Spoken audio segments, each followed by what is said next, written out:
È un autunno ben avviato nel parco naturale di Paneveggio Palle di San Martino. Al mio arrivo ad attendermi una fresca temperatura in prossimità dello zero.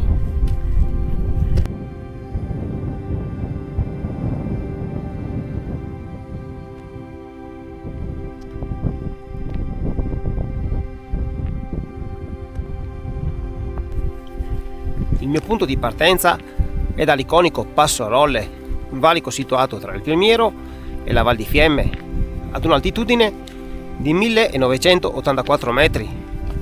Seguo quindi subito le prime indicazioni per Baita Segantini e successivamente poi per Malga Iuribello.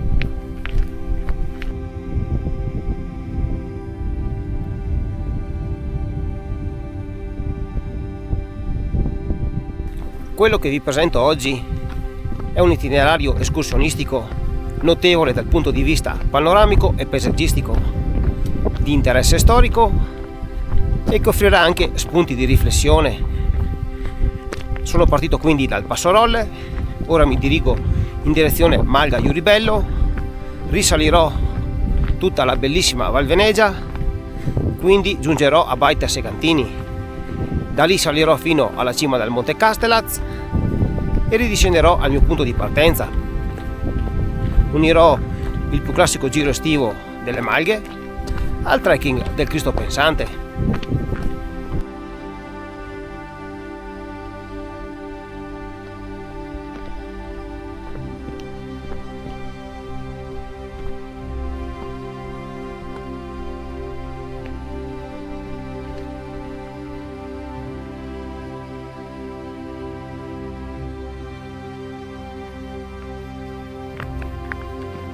Primo cambio di sentiero, 250 metri circa prima di Malga Iuribello, abbandono la comoda sterrata e seguo la linea di sentiero con indicazioni verso Malga Venegia e Malga Venegiota.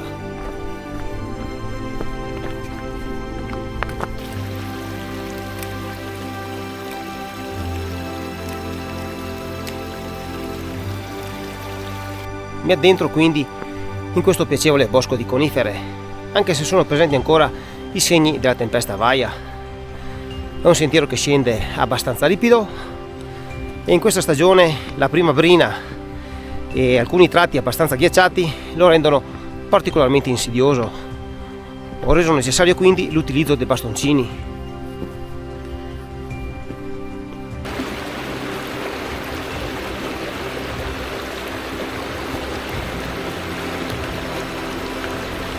Signore e signori, ecco a voi la Val Venegia e il Monte Mulaz.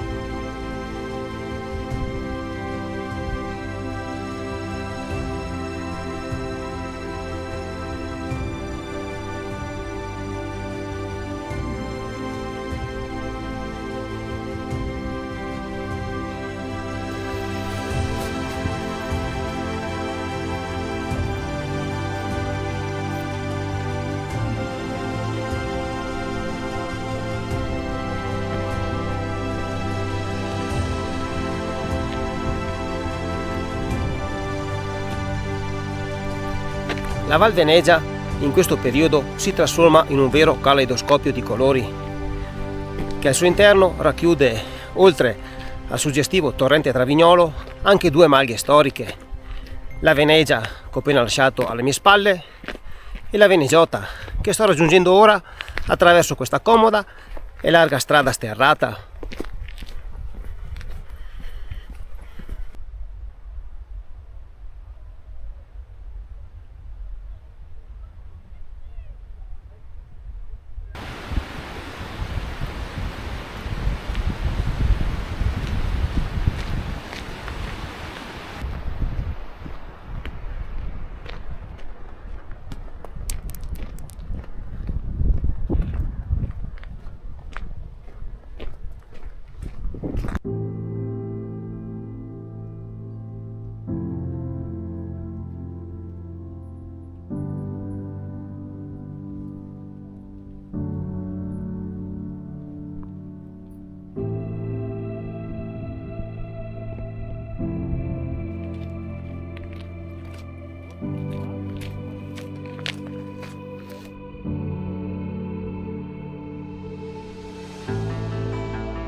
Raggiunta Malga Veneggiota, che sarebbe un punto ideale per il pranzo di metà giornata, che è comunque chiusa, proseguo in direzione Passo Rolle e Baita Segantini, sentiero denominato Sentiero Italia.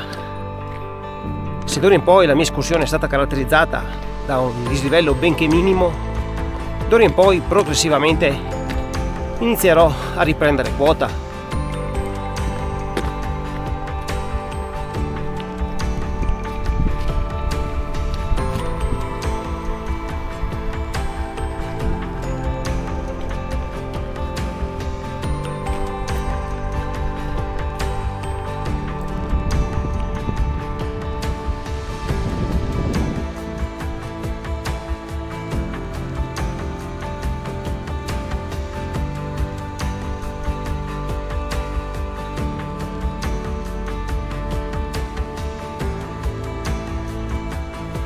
Durante la salita a Baita Segantini, un po' per rompere la monotonia della strada sterrata, un po' per accorciare la lunghezza dell'itinerario, prendo alcune scorciatoie prive di pericolo su sentieri non segnati ma ben marcati.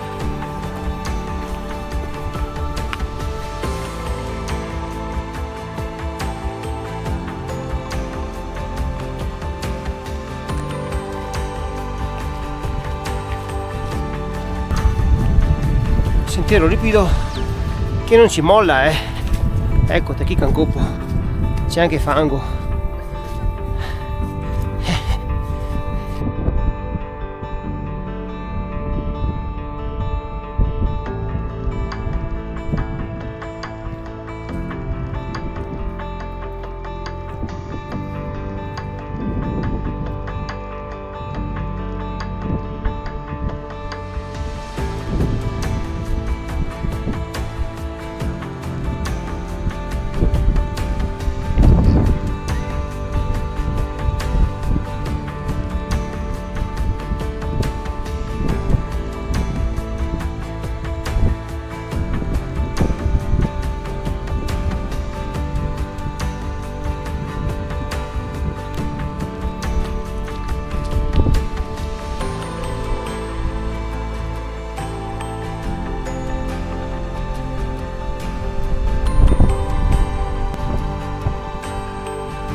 Circa 3 ore dal mio punto di partenza raggiungo Baita Segantini ad un'altitudine di 2180 metri, posizionata sotto l'iconico Cimon della Pala.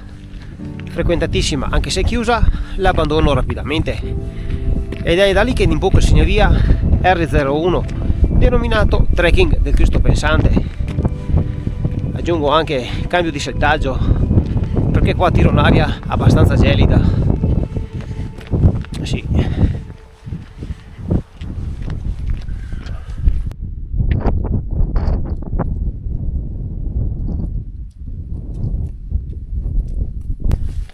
Diciamo che in queste condizioni più che un sentiero sembra una pista da cross.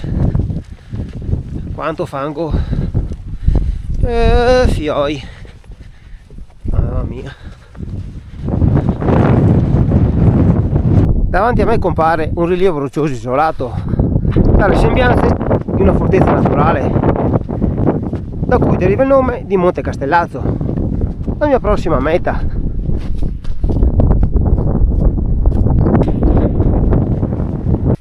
Diciamo che il sentiero è talmente fangoso che più che un abbigliamento da trekking e scarpe adeguate mi servirebbe una moto da cross. Sì.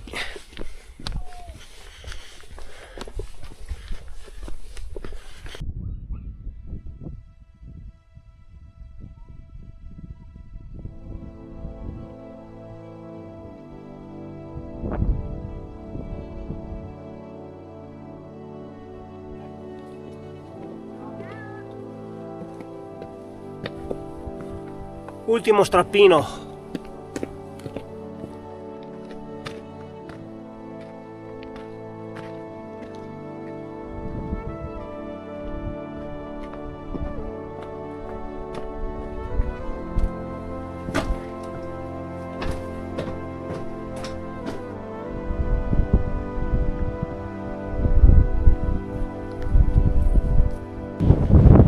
E come vi accennavo prima al mio punto di partenza, questa è una zona di interesse anche storico. Infatti qui era stato creato l'avamposto dell'esercito italiano durante la Grande Guerra. Gallerie e trincee ne sono i tristi ricordi.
Poco meno di un'ora e 30 di cammino da Baita Segantini raggiungo a quota 2333 metri la cima del monte Castellaz,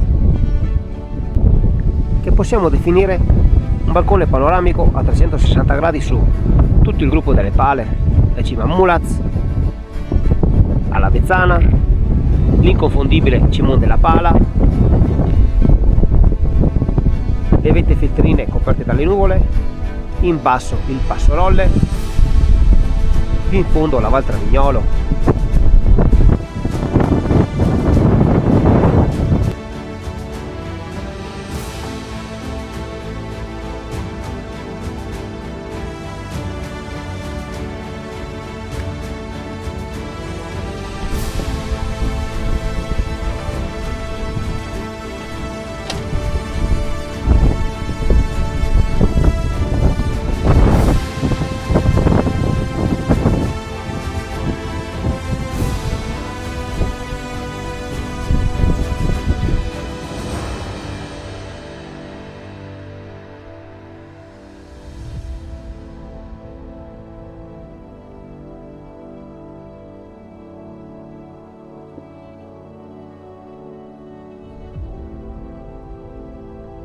Mentre mi preparo a fare rientro al mio punto di partenza, incontro la statua del Cristo pensante, che oltre a una croce vi è posizionata anche una targhetta che invita alla riflessione. Io credo non ci sia posto migliore per poterlo fare come questo.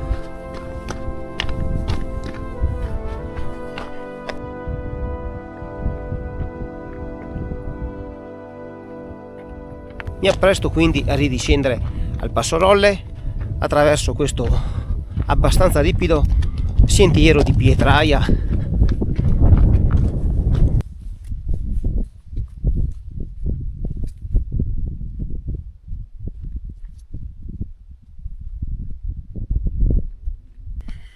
Arriviamo quindi alla conclusione. Mi accingo a concludere questo meraviglioso trekking in 5 ore di cammino abbondanti, oltre 15 km e 750 metri di dislivello positivo. È un classico anello estivo, uno può scegliere se fare uno o l'altro. Io ho voluto farli entrambi per cogliere al meglio i colori autunnali da ogni prospettiva, sia dal basso che dall'alto. Dopo, per quanto riguarda le condizioni da affrontare durante l'inverno, bisogna valutarle attentamente. Questo è un classico anello estivo che qualsiasi escursionista mediamente allenato riesce ad affrontare e non presenta particolari difficoltà. Ovviamente con il ghiaccio e la neve le condizioni cambiano.